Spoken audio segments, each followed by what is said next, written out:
بسم الله الرحمن الرحيم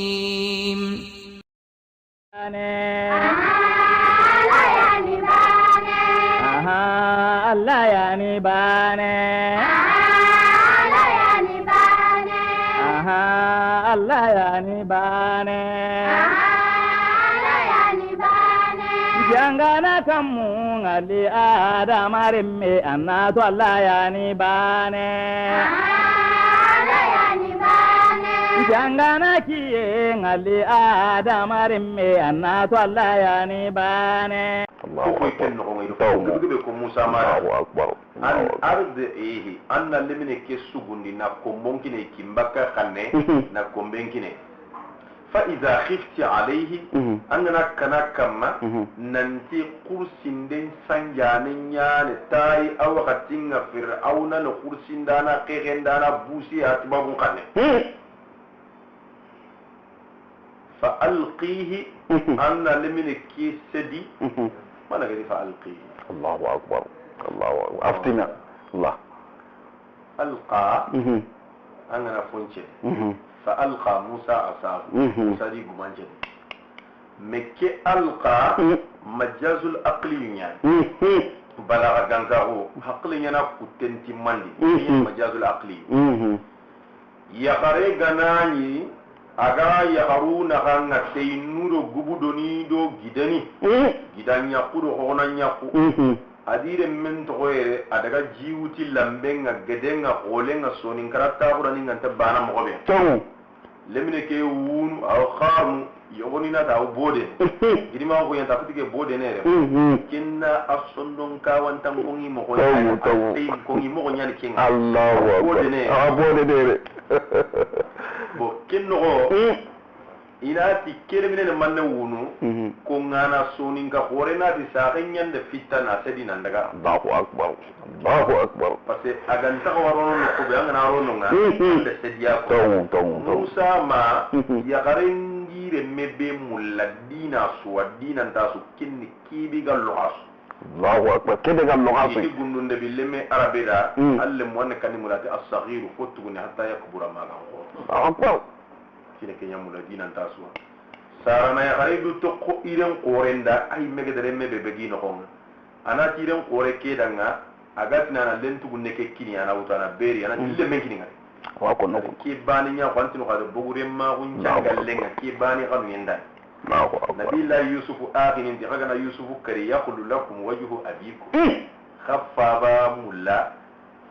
sonin kontin ta sakama na gane asikiya ne illa gana ya ga tinta ka kuma ma yusuf wai yusuf gana karagan ta ya ko ana ka kanu forse ne Allahu akbar walle ke kai dunda afera ita politiki ke fa ke ku Allahu akbar ana baga ya ko boken sabuda musa ma da musa ro kesi no gonke ta fa alqi ya ko da sediya dan le men ci di fanga ke Allah na warano ko desane meka Allah da khotu beni ko da ta'kid ni nyaate ta'kid na tontollo diga memori ado sollundo kora do beto ado beton amma budo no jafunan ko nyanda tafsirin kita kenni kama jafunan ko Allah dali nan di wa anzalna al-hadida fihi ba'sun shadid wala al-maghanyan qad sembe khote nyane ba'su gajancembe har zata grand puissance militaire ni américaine do Moscou kunyani ma kenya ni duna ma kenya fe fanke ngana ni africaine ko la ivan tomo Sénégal la wayda tomo amma wala duna goton ta kunya aro haqq Allah Allahu akbar tun kan yuwa ko goton ta ko yo gwan Allah ga de kini نبي الله سليمان داود وآتيناه الحكمة ورفين توه نيكيني وفصل الخطاب أرد دجا من كينيا كروسي فتم بانشينا بوجي كرو من هنا تيجا فنجين كيني ترين كندا نوين أكام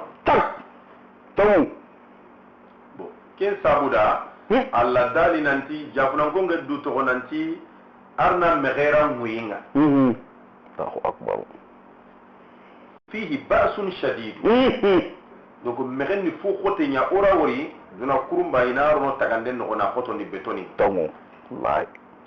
awa marfa katte gana griye te o megen ko tikarama tomo kine tomo anne mere katano nyini ya wakande nyani ma asasa igaro ne ho robine mo na buji Allahu akbar sembe khote nyane sembe khote nga kubeni maga merengi maga yeta amerikani ifungo duna su ikafirin chembe tamu parce que ba'sun shadidu chembe ngi Allahu akbar jafna ko ngana yiduwa nganda nan tarna wiki nanga an wiki kan takabir di barda ga pirti partana nan jagasi gambian kan kanne nan bono nan bejagi kin kenna kanne na me gere ko Allahu akbar me gere tetta kan desu musongu nga gundon to yani ken no kutu tamu qur'ani diga mun no funchu Allahu akbar me gere kan tetta kan de be no nga kibe kana bege musongu ken ko nan da kan tamu amma wori ba to kembre nabillahi musa idro kesi no nga daga allah de laidum mutu musa ma da nanti la takhafi wa la tahzani magakanu nan tawiyole ne tawilu gumundo ko kundwa magasuno afatalle magunanta baganga Allahu akbar inna idghamu nyani nanunu nimpili khoti men ko yete adghama innana adenna bale lombale no na futu na shidda lay inna radduhu ilayki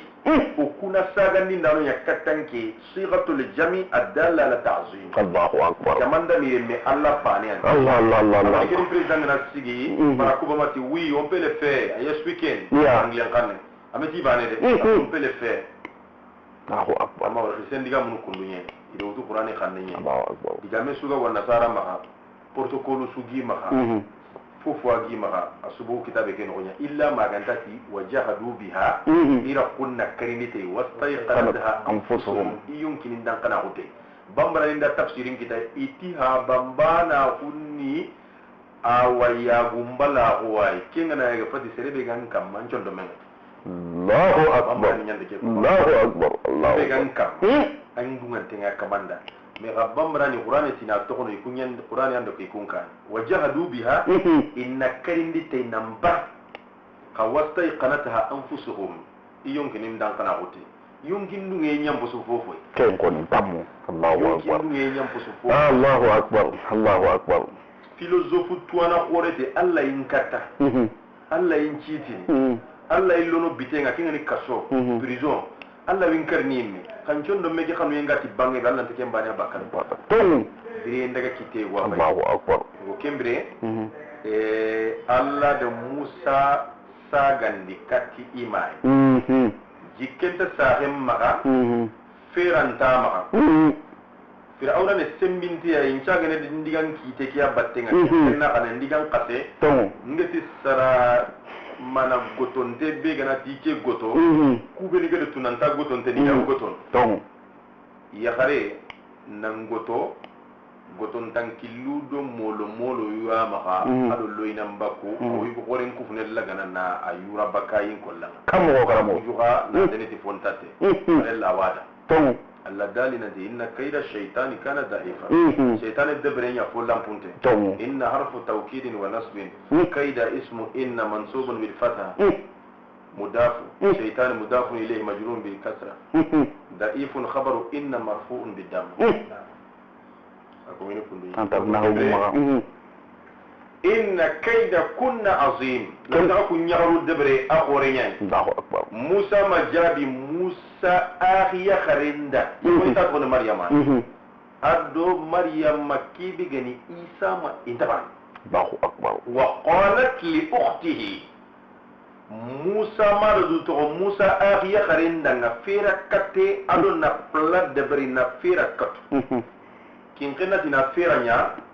kin bakati na fera kat anta hira katake kin kenna tinya onta fera nyana ke ko ngini kundunya kuti na katu kuti na nya Bismillahir Rahmanir Rahim